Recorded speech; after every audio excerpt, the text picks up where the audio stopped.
ఇది సర్కారు సిగ్గుపడాల్సినటువంటి ఒక అంశం. ముఖ్యమంత్రి గారు ఒకవేళ కనుక మీకు ఈ వార్త కనబడితే ఆల్రెడీ సూపరింటెండెంట్ని తొలగించి అయిపోయింది. మీరు మేక్ ఇన్ ఇండియా లేకపోతే 4th సిటీ, ఈ 5th సిటీ, మూసి సుందరీకరణ, ఇంటిగ్రేటెడ్ స్కూల్స్ ఈ పక్కకు పెట్టు. ఇవన్నీ మనకు తెలుసు. ఇది కాదు మీకు కావాల్సినటువంటిది. ఇగో ఇద్దరి పాపలకి ఒక సిలిండర్ తోటి ఎంజిఎంలో జరిగినటువంటి వరంగల్లో ఎంజిఎంలో జరిగినటువంటి ఒక సంఘటన. ఈ ఆక్సిజన్ కూడా సిలిండర్ను కూడా సమకూర్చినటువంటి ప్రభుత్వాలు అవి ఏమైనా ప్రభుత్వాలేనా? ఈ ప్రభుత్వాల ప్రజల జీవితాలని పేదల జీవితాలని మార్చేటి. ఇప్పటికైనా కానీ ఎలుకలు కొరుకుతా ఉన్నాయి. బడిలో చదివేటువంటి పోరగాలని ఎలుకలు కొరుకుతా ఉన్నాయి. ఇది తెలంగాణ పరిస్థితి. ఇందుకోసమా తెలంగాణ తెచ్చుకుంది? ఏంది అప్పుడున్నప్పుడు ఉన్నటువంటి దాంట్లో మార్పు వచ్చింది. ఇప్పుడు ఏముంది తెలంగాణకి ప్రత్యేకంగా రాష్ట్రం వచ్చిన తర్వాత? మళ్ళీ పేదల జీవితాలు ఏ విధంగా ఉన్నాయి అదే ఉంది. తెలంగాణ వచ్చిన తర్వాత ఏమైందని అడిగితే ఒకరి మాత్రం స్పష్టంగా చెప్పదలుచుకున్నాను నేను. ఎవరైతే తెలంగాణ ఉద్యమం పేరు చెప్పుకొని అమరుల పేరు చెప్పుకొని మేము ఉద్యమకారులమని చెప్పేసి చెప్పుకున్నటువంటి కొంతమంది సోకాళ్ళు వ్యక్తులు లీడర్గా తయారైన కోట్లు సంపాదించుకున్నారు. కానీ ఏ ఒక్క పేదవాడి జీవితంలో మార్పు రాలేదు, వెలుగులు రాలేదు. దానికి ఉదాహరణ ఇదంతా కనబడతా ఉన్నది.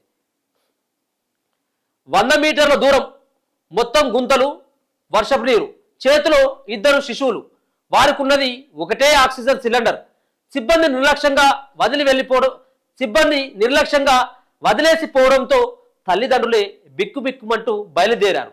దారి మధ్యలోనే గుంతలకు సిలిండర్ మూత ఊడిపోవడంతో పిల్లలకు ఏమవుతుందోనని, ఏం దిక్కుమాలిన ప్రభుత్వాలు రా నాయన, ఎక్కడ ఏమవుతుందోనని ఉక్కిరి బిక్కిరయ్యారు. వరంగల్ ఎంజిఎం ఆసుపత్రిలో పేషెంట్ కేర్ సిబ్బంది నిర్లక్ష్యానికి అద్దం పట్టిన ఘటన ఇది. పిల్లల విభాగాల్లో చికిత్స పొందుతున్న 2 శిశువులకు శనివారం ఎక్స్రే తీయించాలని వైద్యులు సూచించారు. ఎక్స్రే విభాగం అక్కడి నుంచి 100 మీటర్ల దూరంలో ఉండగా ఆ దారంతా గుంతలు ఏర్పడి వర్షపు నీరు నిలిచి అధ్వానంగా ఉంది. ఈ మార్గంలో పేషెంట్ కేర్ సిబ్బంది ఒకటే సిలిండర్తో 2 పిల్లలకు ఆక్సిజన్ అందిస్తూ తీసుకెళ్లారు. ఎక్స్రే తీశాక పిల్లలను మీరే వార్డులోకి తీసుకెళ్లారని తల్లిదండ్రులకు చెప్పి వెళ్లిపోయారు. దీంతో వారు గుంతల దారిలో 2 పిల్లలను ఆక్సిజన్ సిలిండర్తో సహా తీసుకెళ్లసాగారు. ఈ క్రమంలో సిలిండర్ మూత ఊడిపోయి గ్యాస్ లీక్ అవడంతో ఆందోళన చెందారు. అక్కడే ఉన్న కొందరు రోగులు గట్టిగా అరవడంతో పేషెంట్ కేర్ సిబ్బంది చేరుకొని లీకేజీ అరికట్టారు. ఏమాత్రం ఆలస్యమైన ఊపిరి అందక పిల్లల ప్రాణాలకు ముప్పు ఏర్పడైంది.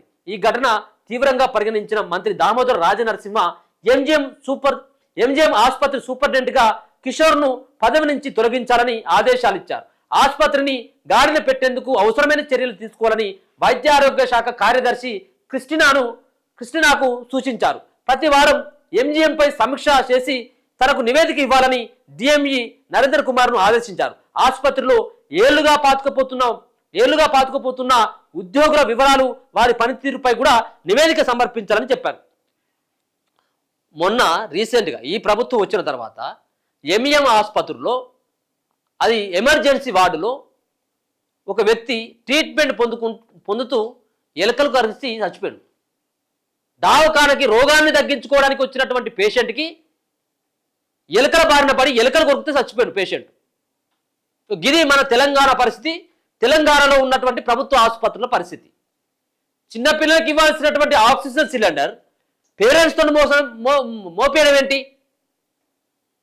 జీతాలు ఇచ్చుకుంటూ వాళ్ళని మేపుతూ వాళ్ళు మెక్కుతూ వాళ్ళతో తీసుకుపోతా ఉంటే అది లీక్ అయిపోయాయి. ఏంది ఈ పరిస్థితికి ఏం కారణం? ఇదా ఇప్పటి వరకు కూడా ప్రభుత్వ స్కూళ్ళు కానీ, ప్రభుత్వాలకు సంబంధించినటువంటి కార్యాలయాలు కానీ, ఆసుపత్రులు కానీ ఏ విధమైనటువంటి మార్పు లేదు. ఎందుకు మార్పు లేదా అంటే దీనిలో ట్రీట్మెంట్ చేయించుకునేది పేదలు కాబట్టి వాళ్ళకు పట్టింపు లేదు. ఈ సంబంధించినటువంటి ఎంజిఎంలో ఇప్పుడు చూసినటువంటి ఎంజిఎంలో రేవంత్ రెడ్డికి సంబంధించినటువంటి మనవడో, కేసీఆర్కు సంబంధించినటువంటి మనవడో, లేకపోతే కవితమ్మకు సంబంధించినటువంటి కొడుకో పోయి ట్రీట్మెంట్ చేసుకున్నటువంటి కనబడదా? కనబడలేదు. వాళ్ళకి కావాల్సినవి యశోద, అపోలో, కేర్ ఇట్లాంటి పోతే పెద్ద పెద్ద హాస్పిటల్. ఇది కాకపోతే వేరే దేశాలకు పోయి ట్రీట్మెంట్. కాబట్టి పేదలు చేసుకున్నటువంటి వైద్యం చేసుకున్నటువంటి హాస్పిటల్ అంటే వీళ్ళకు లెక్కలేదు. దయచేసి ఆలోచించాలి. ఎవరైతే పేదలకు సంబంధించినటువంటి దాంట్లో పేదలకు సంబంధించినటువంటి సంక్షేమాన్ని వాళ్ళ ఆరోగ్యాన్ని పట్టించుకున్నటువంటి నేతను మనం ఎన్నుకోవాల్సిన అవసరం ఉంటుంది. ఈ దొంగలు గియా ఎందుకు సార్ మరి గివే బాగు చేయలేనటువంటి మీరు ఇంటిగ్రేటెడ్ స్కూళ్ళు, ఫ్యూచర్ సిటీలు, విజన్ తెలంగాణలు ఇదేంది ఇది? దీనిపైన దృష్టి సారించండి ఫస్ట్.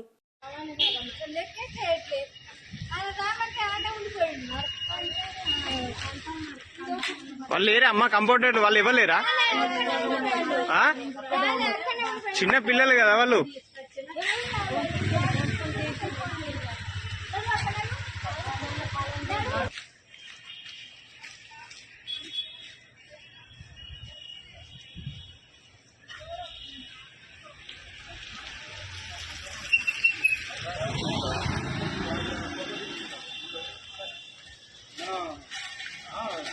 ప్రాబ్లం ఉన్ననే కదా.